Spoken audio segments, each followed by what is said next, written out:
सिलु, आज म निराश छु। मेरा चेहराका हरेक नसा नसामा आत्मा ग्लानीका रेसाहरू बहिरहेका छन्। लाचार भएको छु। खै कसरी भनौँ?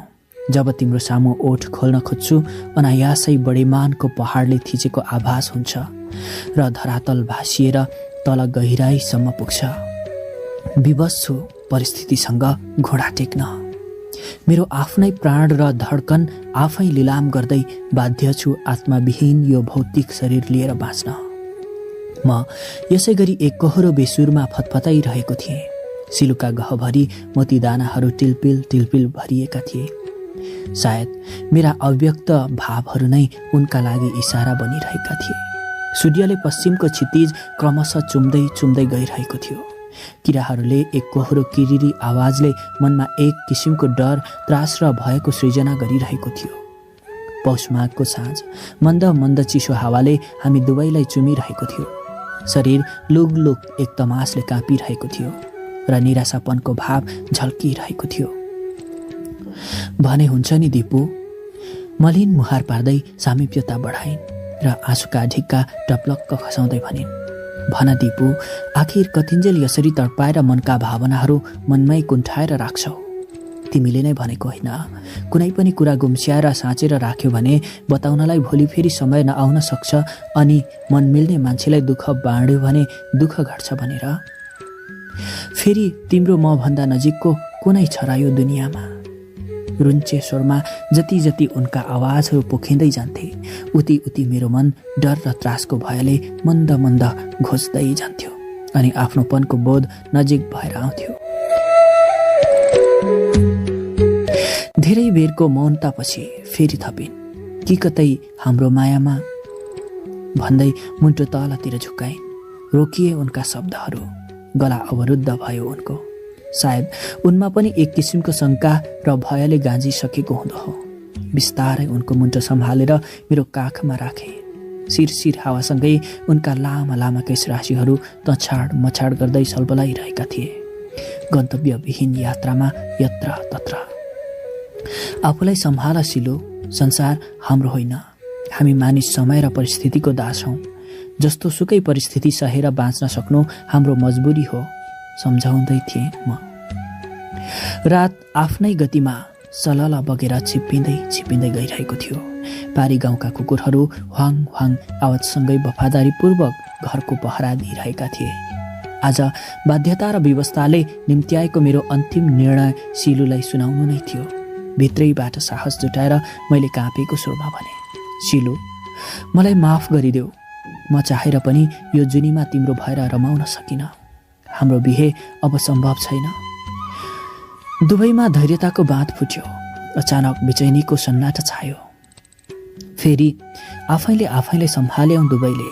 मैले त भनेकै थिएँ नि दिपु, तिम्रो लागि म योग्य छैन। तिम्रो हरेक दुःखमा साथ दिए पनि तिम्रो खुसीमा रम्ने र रमाउने अधिकार मलाई यो समाजले दिँदैन।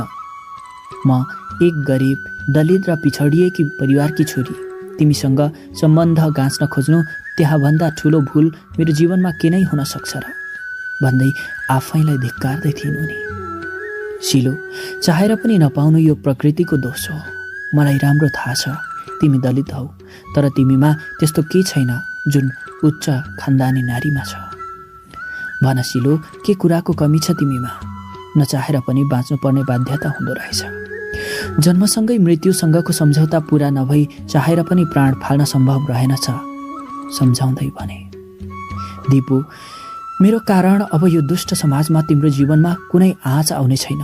यो समाजलाई मैले पनि राम्ररी बुझेकी छु।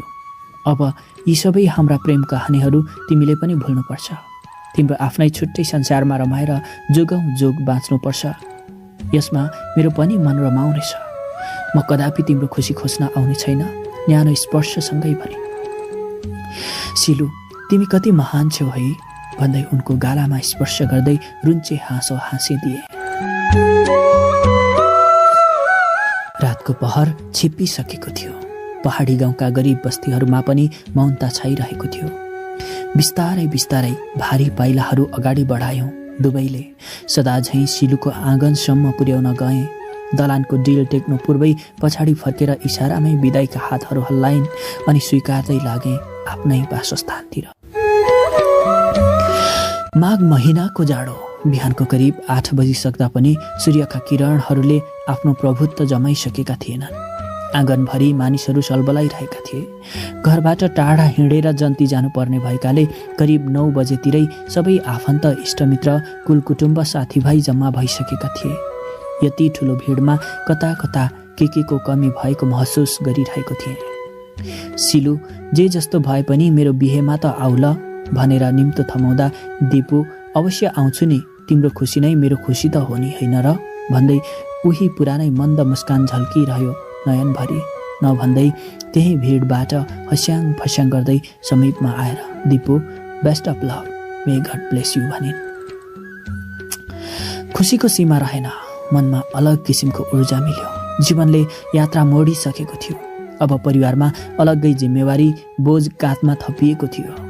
घर परिवारमा बेग्लै किसिमको खुसी र आनन्द छाएको थियो। परिवारको एक्लो छोरो, त्यसमा पनि बाबा आमाको हिराई र रोजाइको बुहारी भित्राउन पाउँदा संसारका ती भाग्यमानी बाबा आमाको खुसी मिलेको थियो। मेरा बाबा आमामा पनि बेग्लै संसारमा रमाइरहेको थियो हाम्रो सानो परिवार। बिहेको पर्सिपल्ट सबेरै गाउँभरि हल्लीखल्ली भयो। सिलु घरमा छैनन् रे, बिहान ओछ्यानमा हेर्दा भेटिनन् रे, यस्तै आवाजहरू गाउँभरि गुन्जिरहेका थिए।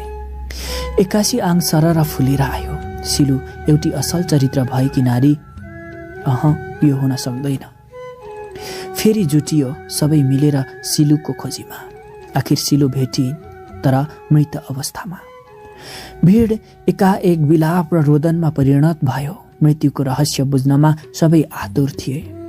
भिड मध्येको एउटा दोषी म आफै भएको महसुस भइरहेको थियो। भित्रभित्रै आफैलाई धिक्कारे। कतै हाम्रै फ्रेम सिलुको गलाको पासो त बनेको होइन। आफ्नो घाँटी आफै दबाउँ जस्तै भयो मलाई। सिलुले पनि पूर्ण सहमति जनाएकी थिइन्। मेरो बिहेको लागि यस्तै सोच्दै थिएँ। सिलुले जीवनको अन्तिम घडीमा एउटा नोट यसरी लेखेकी थिइन्। दिपु, मेरो संसारको सबैभन्दा ठुलो खुसी तिमी नै थियो। मैले हरेकपल्ट आफू मरेर तिमीलाई बचाएकी पनि थिएँ। मैले यो निर्णय पहिले नै गरिसकेकी थिएँ। जुन दिन तिमीले हाम्रो प्रेमको अन्त्य भएको घोषणा तिम्रै मुखबाट सुनाएका थियौ, तिम्रो खुसी देख्नु थियो। मेरो यो मृत्युमा आँसु नझार्न ल। असल दाम्पत्य जीवनको उदाहरण दिँदै यो उच्च नीच जातभात धर्म र छुवाछुतको भेदभावमा जगल्टिएको यो दुष्ट समाजको सङ्कुचित भावनालाई डटेर निर्मूल पार्नुपर्छ, जुन तिमीले बार बार भन्ने गर्थ्यौ। अन्तमा तिमी र तिम्रो परिवारको उज्जवल भविष्यको कामना गर्दै संसारबाट बिदा लिँदैछु। उही तिम्रो बन्न नसकेकी सिलु।